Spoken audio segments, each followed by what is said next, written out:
যিটো কেন্দ্ৰীয় কাৰ্যৰ সিদ্ধান্তত যে যোৱা ২৬ জানুৱাৰীত অসমৰ মাননীয় মুখ্যমন্ত্ৰী হিমন্ত বিশ্ব শৰ্মা ডাঙৰীয়াই BSc,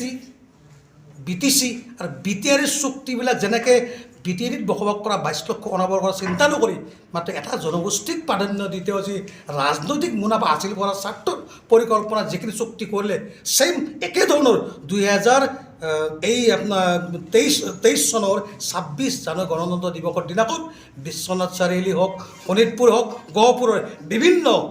বিভিন্ন অবড়ো সংখ্যাগৰিষ্ঠ গাঁও পুনৰবাৰ কোনো ধৰণৰ BTR চুক্তিৰ আয়োগৰ কোনো কথা নাভাবি চিন্তি একমাত্ৰ একনাত্মবাদ আৰু তেওঁ কোনো ভূটানী হওক আদানী যিকোনো কোনো ধৰণৰ আয়োগৰ কথা চিন্তা নকৰি একনাত্মবাদ দ্বাৰাই দি এইসমূহ গাঁও BTR সম্পূৰ্ণভাৱে তেওঁলোকে সংলগ্ন কৰি এটাই কথা স্পষ্ট কৰি দিছে যে BTCত বসবাস কৰা বিভিন্ন জাতি জনগোষ্ঠী ২২ লক্ষ অনাবৰ ৰাইজখিনিৰ পৰা চিন্তা কৰাৰ কাৰণে হিমন্ত বিশ্ব শৰ্মাৰ কোনো সময় নাই। তেওঁৰ এটাই লক্ষ্য কেৱল BTCত এটা জনগোষ্ঠীৰ দ্বাৰা দি বাকী জনগোষ্ঠীসকলে যি তাৰণে নুবুৱক কিয় তেওঁ ৰাজনৈতিক মুনাফা হাসিল কৰিব লাগে এইটো তেওঁ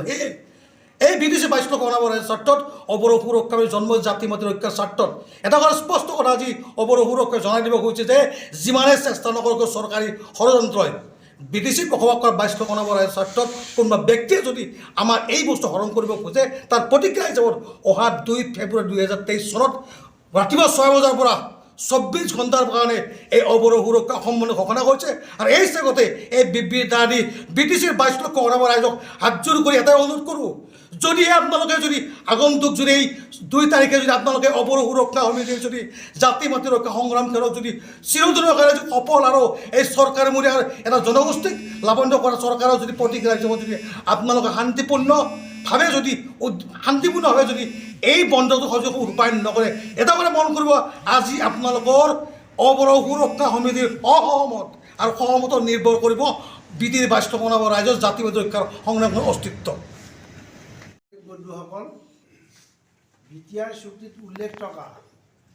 BTCৰ পৰা অবড়ো সংখ্যাগৰিষ্ঠতা গাঁও কৰ্তন আৰু গাঁও অন্তৰ্ভুক্তিৰ বাবে যে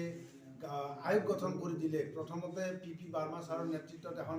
আয়োগ গঠন কৰা হৈছিল। PP বাৰ্মা ছাৰ ঢুকোৱাৰ পিছত অকাল বিয়োগত AK ভূটানী ছাৰক এই আয়োগৰ অধ্যক্ষ হিচাপে বাছনি কৰিলে।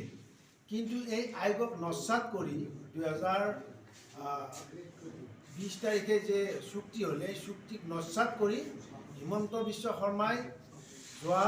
২৬ জানুৱাৰীৰ দিনা আৰু BTCত গাঁও কিছু অন্তৰ্ভুক্ত কৰিলে। ইয়াৰ প্ৰতিবাদত আমি অবড়ো সুৰক্ষা সমিতিয়ে ২০১১ চনৰ পৰা আন্দোলন কৰি আছোঁ, সংগ্ৰাম কৰি আছোঁ BTCৰ পৰা অবড়ো সংখ্যাগৰিষ্ঠতা গাঁও কৰ্তন কৰিব লাগে। কিন্তু এই সকলো কথা নস্যাৎ কৰি হিমন্ত বিশ্ব শৰ্মাৰ নেতৃত্বাধীন চৰকাৰে BJP চৰকাৰে BTCৰ অবড়ো ৰাইজক প্ৰতাৰণা কৰি অন্ধকাৰত ৰাখি আৰু কিছু গাঁও অন্তৰ্ভুক্ত কৰি দিলে। এতিয়া আমাৰ কথাটো হ'ল যিহেতু তেওঁ কিছু গাঁও অন্তৰ্ভুক্ত কৰিলে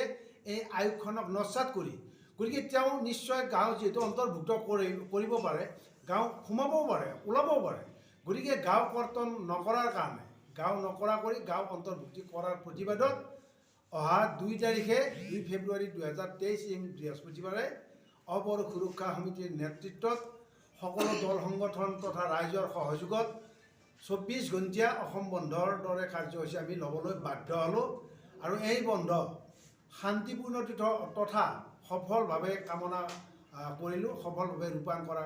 কৰাৰ কাৰণে আমি কামনা কৰিলোঁ আৰু অসম চৰকাৰক আমি এই চেগতে আহ্বান জনাম যাতে নেকি অবড়ো সুৰক্ষা সমিতিয়ে আৰু অধিক তীব্ৰতৰ আন্দোলন কাৰ্যসূচী ল'ব নালাগে আৰু যদি কাৰ্যসূচী ল'ব নালাগে তেতিয়াহ'লে তেওঁলোকে আমাৰ গাঁওবিলাক কৰ্তন কৰি দিয়ক সোনকালে, নহ'লে কিন্তু অনতিপলমে আমি আৰু অধিক এনেধৰণৰ কাৰ্যসূচী লৈ সমগ্ৰ BTC পুনৰ ২০১২-১৩ চনৰ দৰে আমি উত্তাল কৰিবলৈ বাধ্য হওঁ।